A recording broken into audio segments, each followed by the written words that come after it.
Yo mga ka-sexy, sa video na ito, i-introduce ko ang isang napakagandang app na tinatawag na Foxit Reader.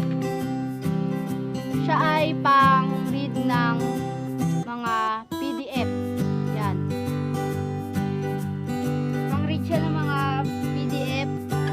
Tapos, pwede mong i-edit yung PDF doon for free. Pwede kang mag-convert ng PDF to Word, Word to PDF.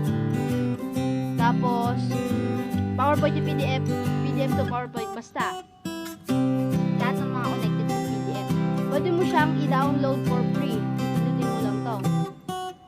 Download for free. Wala siyang registration na re-require. Ilang MB lang din siya. Yan. Mamili ka dyan, Windows, English, tapos free download. Pindutin mo yung free download na yan. Pag na-download mo na yan, download nyo na yung Foxit Reader, punta kayo dito, yan, install nyo na siya. Dali lang siya install sa may laptop. Tapos pag na-install nyo na siya, yan, ganyan yung lalabas doon. Yes, yes, yes lang kayo dyan, tapos agree, agree yun. Dito tayo sa may, yan, download nyo na yung file na susulatan nyo, bago ko ipakitin sa may DLA confidential. Yan, pindutin nyo siya. Tapos, lalabas na yan dyan. Lalabas na siya. Ma-open na siya dun sa may Foxit Reader. Para masulatan niya, punta kayo dito sa may Fill and Sign. Ayan. Sa may Fill and Sign, pindutin nyo yung add text. Yung may nakasulat na A and B. A at saka B. Yun. Pindutin nyo lang yan. Yung masulatan. Pindutin mo, tapos type ka na.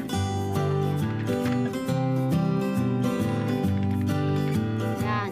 Para mapalitan niya, pindutin nyo itong A-. Yan na siya. Tapos may minus. Yan. Tapos pwede nyo ding i-move yan. Kung gusto yung gitna, dito, pwede. Para masulatan nyo yung PDF for free. Free nyo lang yan masisave. Mamaya tuturuan ko kung paano masave. Kung naman problema naman kayo kung paano yung signature over printed name, punta dito sa may Fill and Sign. Kanina, pirma ako dito sa may bond paper, tapos pinicturan ko, tapos in-import ko dito. Yan sila. Paano gawin yun? Punta ka dito sa my create signature. Tapos, pwede kang mag-draw signature. Yan, kung sanay ka sa mouse mo. Tapos, pwede ka naman din mo mag-import ng file, kagaya nga nung ginawa ko. Import ng file. Ida-direct ka yan sa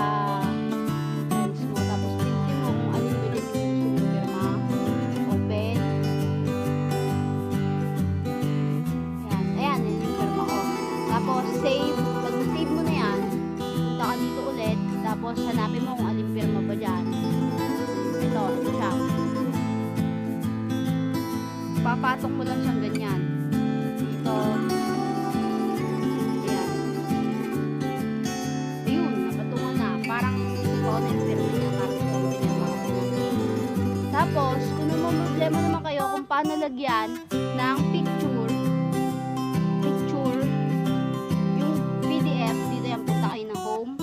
tapos, hanapin nyo dito yung sa may insert sa image annotation. Drawing muna kayo ng paglalagyan nyo ng image. Pagkatapos, yan kasi ginamit ko nung nakaraan. Mamili kayo, pindutin nyo itong browse.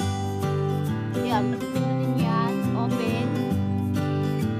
Pag nakapili na kayo, tapos okay. Ayan, nilalagyan na kagad. Ulitin natin lahat ng mga tinuro ko.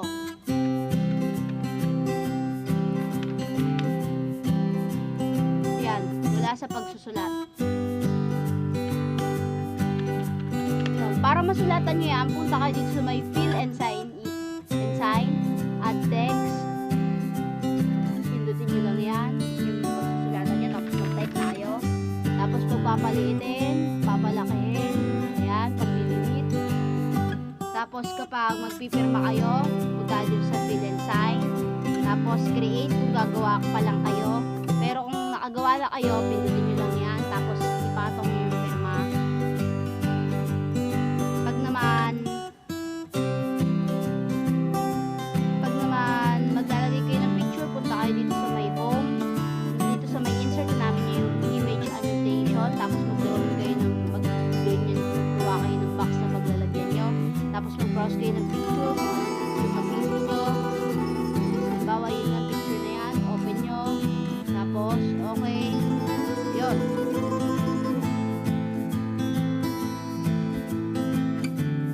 Pag isi-save nyo naman yung file nyo, pindutin nyo lang tong, ayan, Control S, Control S nyo lang siya, Control S, tapos, lalabas yan, there are signature that have not been applied, what do you want to do with them? Apply all, para ma-apply yung